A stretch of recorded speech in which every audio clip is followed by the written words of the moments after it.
Bonjour à tous, bonjour mes frères, bonjour mes amis. Je vous fais cette vidéo pour nous parler du Cameroun qui est en train de s'installer dans un état digne d'un pays sud-américain. Oui, la violence qu'a apporté le renouveau nous amène progressivement vers un état narcotique. En fait, je vous fais cette vidéo pour vous expliquer un vieux rêve de la France qui est d'amener le Cameroun dans un tel état de violence pour lui permettre de continuer à nous exploiter comme des esclaves. Dans cette vidéo que j'ai appelée partie 1, le rôle de la culture, je vais vous montrer comment progressivement la France-Afrique nous a installés dans cet état d'esprit. Je fais cette vidéo afin que demain personne ne dise que l'on ne savait pas. C'est en fait ce que nous rappelle régulièrement mon grand-père. En fait, ce que nous voyons au Cameroun, c'est ce qui arrive quand on veut faire cohabiter un peuple extrêmement pauvre avec des dirigeants qui vivent dans une opulence dont le nom est complètement inimaginable.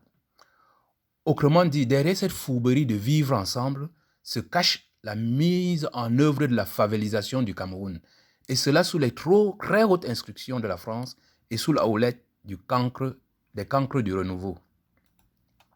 Oui, mes frères, pour faire vivre ces deux extrêmes entre le peuple camerounais et ses dirigeants coloniaux qui vivent tous à Genève, Paris, Monaco, etc., il n'y a pas d'autre solution que d'interposer une brigade, un escadron de la mort.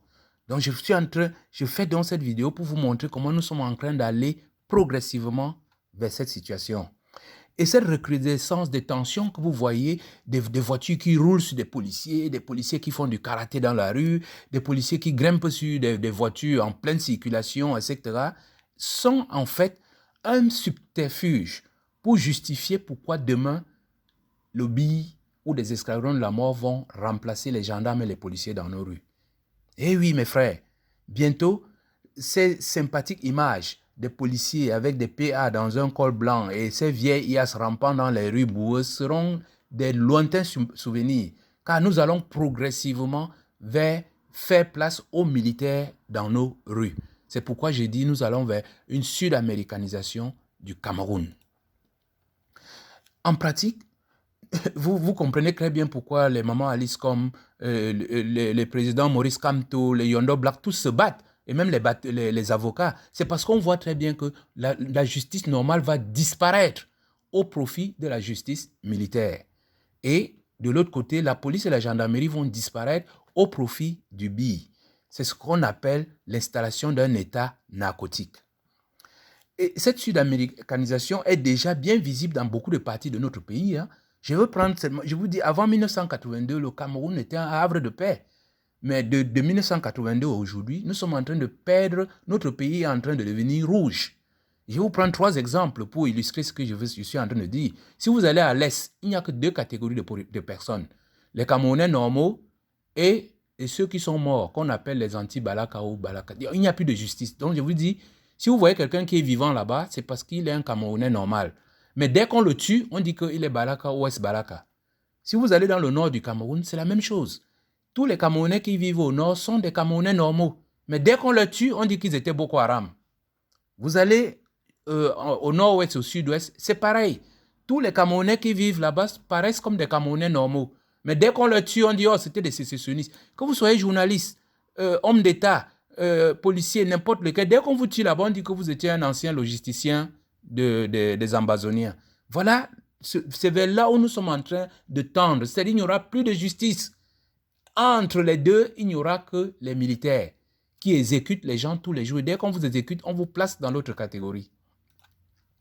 Donc, le but de cette vidéo est d'expliquer la mise en place de cette transition qui s'articule autour de 2 institutions. La culture, d'une part, c'est ce qu'on va voir dans cette première vidéo, et les forces de l'ordre, qu'on verra dans une deuxième partie. Je vais faire une deuxième vidéo pour vous expliquer comment les forces de l'ordre ont été structurées pour arriver à cette situation. Il ne s'agit pas de nous blâmer ou blâmer nos forces de l'ordre.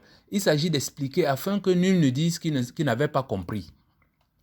Donc, dans cette première partie, je vais vous expliquer, je vais revenir sur la façon dont la France-Afrique a utilisé la culture de l'alcool, du sexe et du cinéma pour structurer cette transition vers une sud-américanisation du Cameroun, c'est-à-dire vers un État violent.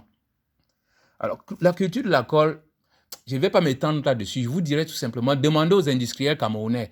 Ils vont vous expliquer comment la France, Afrique et les renouveaux sont battus pour écarter les nationaux de ce business, avec un but bien précis, utiliser cette substance pour endormir les Camerounais. Vous n'avez qu'à juger les expressions qu'on trouve au Cameroun, gratter les bouchons. C'est une opération qui peut vous permettre de boire 20 bières à partir de l'achat d'une bière.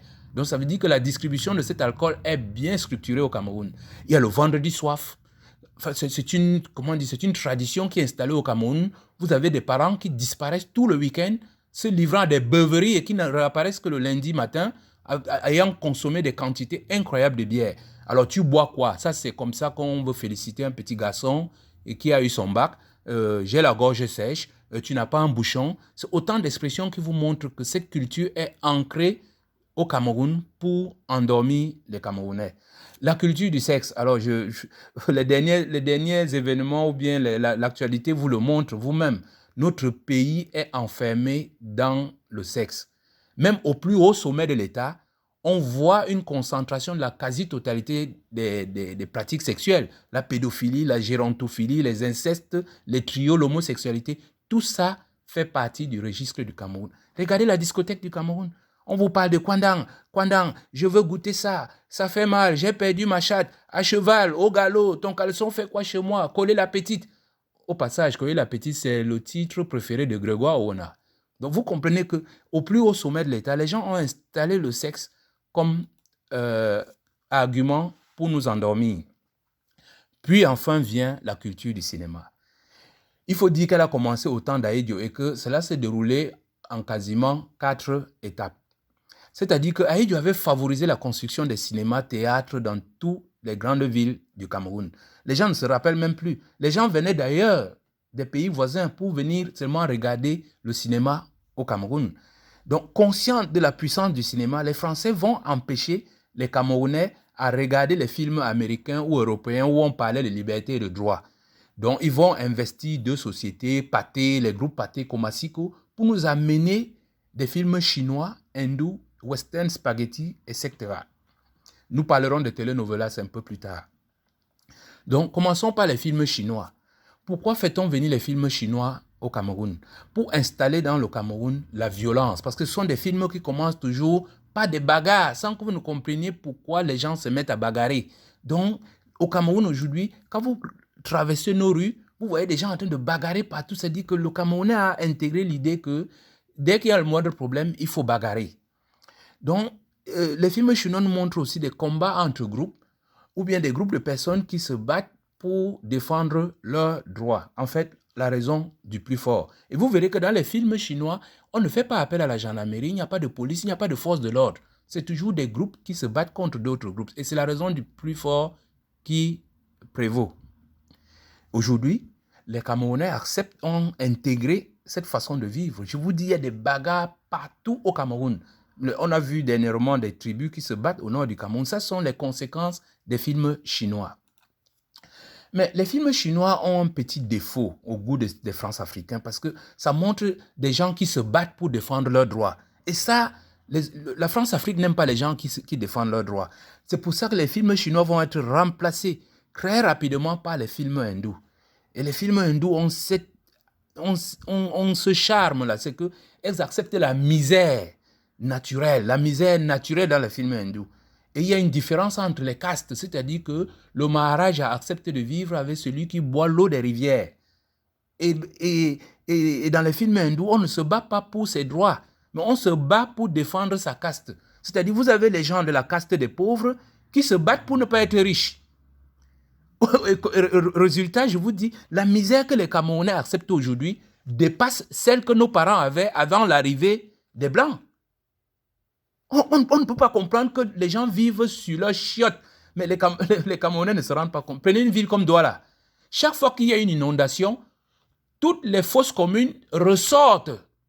Les gens vivent dans la misère, dans la pauvreté, et ils l'acceptent à cause de tous ces films qu'ils ont vus. Ensuite sont arrivés les films western, parce qu'il fallait intégrer dans la tête du Camerounais que la violence du fusil, c'est ce qui doit être respecté. Si votre flèche empoisonnée, vos poisons, vos pièges que nos parents connaissaient, ça ne vaut rien. C'est le pistolet du shérif qui compte. C'est celui qui a le pistolet qui impose sa loi. Et les Camerounais l'acceptent quasiment aujourd'hui. On a vu des sous-préfets qui nettoient leur fusil en tirant 9 coups dans la tête de leur copine enceinte. Et c'est ça qu'on a installé. Et les Camerounais le vivent tous les jours, personne ne réagit. On tire sur les enfants sur le dos de leur maman, personne ne réagit.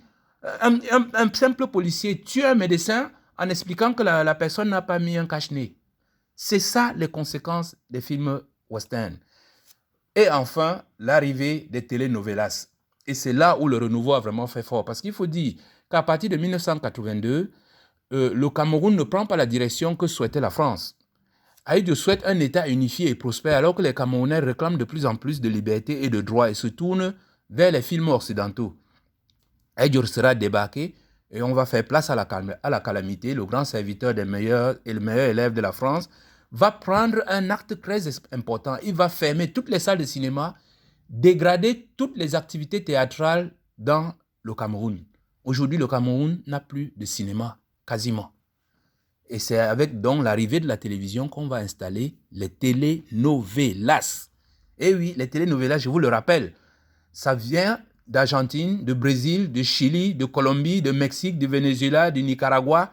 Le nom telenovela, c'est espagnol ou portugais, ça vient d'Amérique du Sud.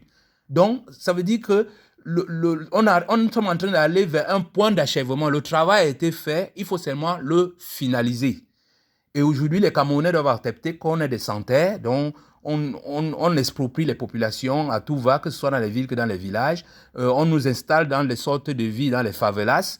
La pauvreté extrême est acceptée et cette violence brute est digérée parce qu'il y a une interposition des escadrons de la mort. Donc, en conclusion, mes chers amis, au Cameroun, aujourd'hui, il est normal que les civils bagarrent entre eux, que les groupes de population bagarrent entre elles. La misère est acceptée, la violence est acceptée, l'absence de la police et de la gendarmerie est acceptée, tirer sur un citoyen est accepté, exproprier les familles est accepté, juxtaposer les riches Maharaja et les pauvres, c'est accepté. On s'habitue à la vie dans les favelas et les haciendas. Les escadrons de la mort dans la rue sont devenus la norme puisque ce n'est que le BI qui recrute. Donc on va voir de plus en plus le BI prendre la place de la gendarmerie et de la police. Et les conséquences sont énormes. On voit cette tension de plus en plus importante entre la police, la gendarmerie et les populations. Et surtout cette transition. On passe de la peur de la police ou de la gendarmerie vers la défiance, ce qui va pouvoir justifier l'arrivée des militaires dans la rue. Donc, pour revenir sur ce que je vous disais, cette tendance à défier les forces de l'ordre ne sont que des simulations pour nous indiquer le chemin vers là où va nous mener ce régime. Et c'est ce que je vais essayer de vous expliquer dans une deuxième vidéo où je vais vous montrer comment les forces de l'ordre du Cameroun ont été structurées pour être remplacées progressivement vers une police militaire ou bien remplacées par des escadrons de la mort. Je vais essayer de faire une deuxième vidéo, toujours titrée Cameroun, la Colombie de l'Afrique centrale, partie 2, les forces de l'ordre. Et je rappelle encore, si nous ne joignons pas nos forces pour rejoindre tous ceux qui se battent pour un état de droit au Cameroun, c'est un état narcotique qui nous attend et qu'on voit déjà en œuvre dans plusieurs régions de notre pays. Et je le répète encore, je le dis afin que les gens ne disent qu'ils ne savaient pas. Merci de m'avoir écouté et partagé cette vidéo.